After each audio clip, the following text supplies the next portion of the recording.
उल्लास विकास को YouTube पर subscribe करें और बेल आइकन को भी दबाएं। सूत्रों ने बताया कि डोंबिवली के MIDC इलाके में स्थित अमुदान केमिकल्स कंपनी में हुए ब्लास्ट मामले की जांच उल्लासनगर क्राइम ब्रांच को ट्रांसफर कर दी गई है। ज्ञात हो कि गुरुवार को हुए इस हादसे में अब तक 13 लोगों की मौत हो चुकी है और करीब 60 लोग गंभीर रूप से घायल हैं। कंपनी के मालिक मालती प्रदीप मेहता को क्राइम ब्रांच ने शुक्रवार को नासिक से गिरफ्तार किया था और मलाया प्रदीप मेहता को भी थाने क्राइम ब्रांच ने गिरफ्तार किया था। इस बीच आरोपी Malaya Mehta Ulhasnagar crime branch की हिरासत में है और उन्हें कल्याण कोर्ट में पेश किया गया, जहां उसे 29 मई तक पुलिस हिरासत में रखने का आदेश दिया गया है। इस ब्लास्ट में कंपनी के अवशेष से अब तक शवों को ढूंढा जा रहा है। पहिले तर माझी सहानुभूती आहे for everyone who has lost their दादा मोबाईल खाली करे आणि जे इंजर्ड पण झाले. It is a very sorry incident. Accident झालाय. मला पण फॅक्टरीलाच जात होता. जर जो 45 मिनिट्स पहिले गेला असता तो पण राहिला नसता. I don't want to comment on the facts, कारण मॅटर सबज्युडाइज आहे. जे कोर्ट डिसाइड करणार that will be in best interest of everyone. सन्माननीय कोर्टाने काय सांगितलं? मी एक पण वस्तूवर कमेंट करणार नाही. मी सांगितलं पण नाही काही. मी फॅक्टवर काही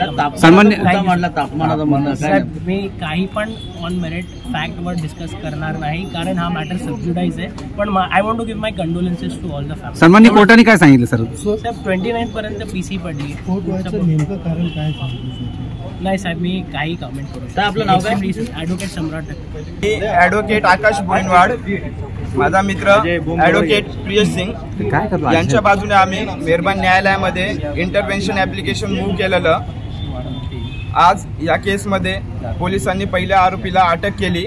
आरोपीला अटक करून त्याला कोर्टामध्ये हजर करण्यात आलं. कोर्टामध्ये हजर करण्यात आल्याच्या नंतर पोलिसांनी 14 दिवसांची पोलीस कोठडी मागितली होती. पोलिसांनी त्यांचा युक्तिवाद केला, सरकारी वकिलांनाही त्यांचा युक्तिवाद केला. नंतर आम्ही इंटरव्हेनर म्हणून कोर्टामध्ये अपियर झालो. आम्ही आमच्या बाजूने सुद्धा मेहरबान न्यायालयामध्ये युक्तिवाद केला. आरोपींचे जे वकील बोलत होते की बाबा कमीत कमी पोलीस कस्टडी द्यावी म्हणून, पण आम्ही इंटरव्हेनर म्हणून त्याच्यामध्ये सांगितलं मॅक्झिमम पोलीस कस्टडीची याच्यामध्ये गरज आहे, कारण ऑफेन्स जो आहे तो हिनियस आहे. याच्यामध्ये 6 ते 7 लोकांचा बळी गेला आहे आतापर्यंतची अशी माहिती आहे. तो बॉयलरचा स्फोट एवढ्या जोरात होता की त्याच्यामध्ये लोकांचा बळी जातोय. इतरचा जो आजूबाजूची जी विसिनिटी होती त्याच्यामध्ये काही घरांच्या दुकानांच्या वगैरे काही खिडक्या काचा फुटलेले अशा बातम्यांमध्ये कळते. याच्यामध्ये आम्ही मेहरबान कोर्टाला सांगितलं की याच्यामध्ये जास्तीत जास्त पोलिसांना चौकशी करण्यासाठी वेळ देण्यात यावा. चौकशी करण्याचं कारण आहे की बाबा तिथे जो बॉयलर होता तिथे जाऊन पोलिसांना चौकशी वगैरे करायची. या गुन्ह्यामध्ये अजून कोणी त्याच्यामध्ये आरोपी आहेत का किंवा काय याच्यामध्ये कोणी निष्काळजीपणा केला आहे या गुन्ह्यामध्ये, या सगळ्या गोष्टींची चौकशी करायची.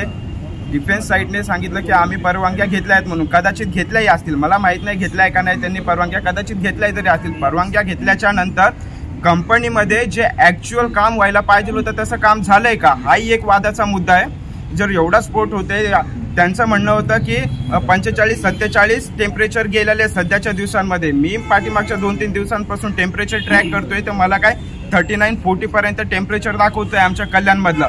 45-47 टेम्परेचर माझ्या माहितीनुसार तर मला तर नाही वाटत गेला असेल म्हणून, कारण मी 2-3 दिवसांपासून टेम्परेचर बघतोय 39 ते 40 दाखवते असं.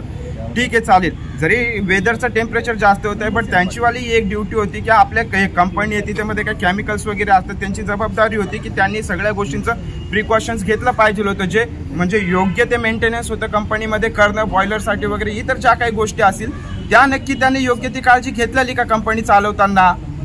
जर कदाचित जर काळजी घेतली नसेल किंवा काय, अजून तोही वादाचा मुद्दा आहे, काळजी घेतलेली किंवा नाही, या सगळ्या ज्या गोष्टी आहेत. जेव्हा याच्यामध्ये एकदम फुल फ्लेज इन्व्हेस्टिगेशन होईल, इन्व्हेस्टिगेशनमध्ये या सगळ्या गोष्टी कळतील. साहेब आपलं नाव काय? ॲडव्होकेट आकाश बोईनवाड. आम्ही इंटरव्हेन्शन मूव्ह केलेलं ॲडव्होकेट प्रियश सिंग नावाने. त्याच्यामध्ये आम्ही आर्ग्युमेंट केली, सांगितलं की याच्यामध्ये सोसायटीच्या अगेन्स्टमध्ये ऑफेन्स झाला, सोसायटीला लॉस झाला, याच्यामध्ये काही इनोसंट व्यक्ती जे आहे त्यांचावाला जीव गेला याच्यामध्ये.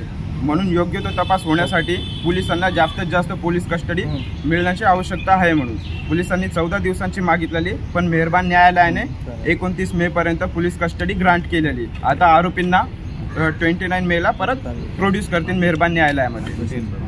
ब्यूरो रिपोर्ट, डोंबिवली उल्लास विकास. उल्लास विकास को YouTube पर सब्सक्राइब करें और बेल आइकन को भी दबाएं।